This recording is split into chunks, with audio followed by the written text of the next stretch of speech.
আসসালামু আলাইকুম ওয়া রাহমাতুল্লাহ। সম্মানিত দিনী ভাই বোনেরা, আলহামদুলিল্লাহ আমরা আল কোরআন তেলাওয়াত করে থাকি এবং আল কোরআনের তেলাওয়াত শুনেও থাকি। কিন্তু আল্লাহ তাআলা আল কোরআনের মধ্যে কি বলতে চেয়েছেন সে বিষয়ে আমাদের জানা একান্ত প্রয়োজন।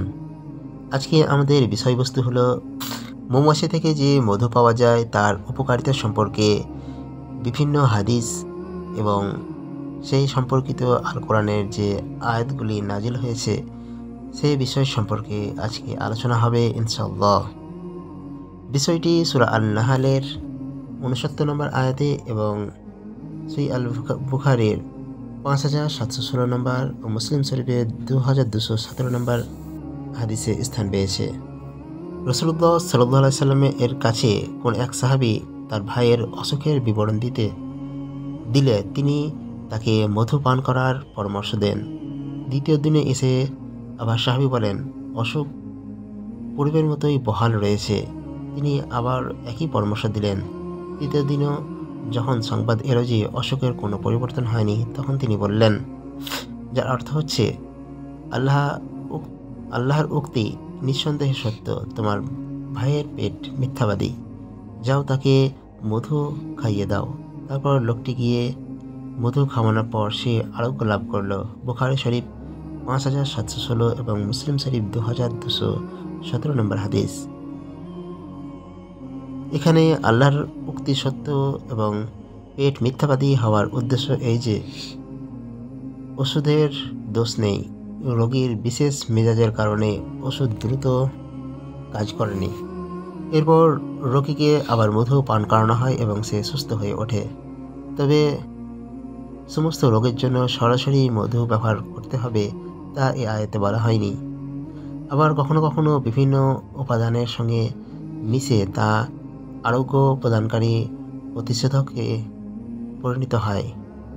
অন্য হাদিসে রাসূলুল্লাহ সাল্লাল্লাহু আলাইহি সাল্লাম বলেছেন, তোমরা দুটি আরোগ্যকে আঁকড়ে ধরবে, কোরআন ও মধু। ইবনে মাজাহ ৩৪৫২ এবং মুস্তাদরাকে হাকিম ৪র্থ অধ্যায় ২০০ নম্বর হাদিস। রাসূলুল্লাহ সাল্লাল্লাহু আলাইহি সাল্লাম অপর হাদিসে বলেন, তিনটি বস্তুতে আরোগ্য রয়েছে, সিংহা, মধু এবং আগুনের ছেঁক। তবে আমি আমার উম্মতকে ছেঁক দিতে নিষেধ করেছি। বুখারী শরীফ ৫৬৮০ এবং মুসলিম শরীফ ২২০৫ নম্বর হাদিস। তবে আলোচ্য আয়াতে শাফা শব্দটি থেকে মধু যে প্রত্যেক রোগের ওষুধ তা বোঝা যায় না, কিন্তু তা থেকে বোঝা যায় যে মধুর নিরাময় শক্তি বিরাট ও স্বতন্ত্র ধরনের। যদিও কোনো কোনো আলেম বলেন মধু সর্বরোগের প্রতিষেধক। তারা মহান আল্লাহ পাকের উক্তির বাহ্যিক অর্থই এমন প্রবল ও অগাধ বিশ্বাস রাখেন যে তারা ফোড়া ও চোখের ওষুধেও মধু ব্যবহার করেন এবং দেহের অন্যান্য রোগেরও। এই কারণেই হয়তো রাসূলুল্লাহ সাল্লাল্লাহু আলাইহি সাল্লাম নিজেও মধু পছন্দ করতেন। বুখারী শরীফ ৫৪৩১, ৫৬১৪ এবং মুসলিম শরীফ ১৪৭৪, আবু দাউদের ৩৭৫১ এবং তিরমিজির ১৮৩২ নম্বর হাদিস।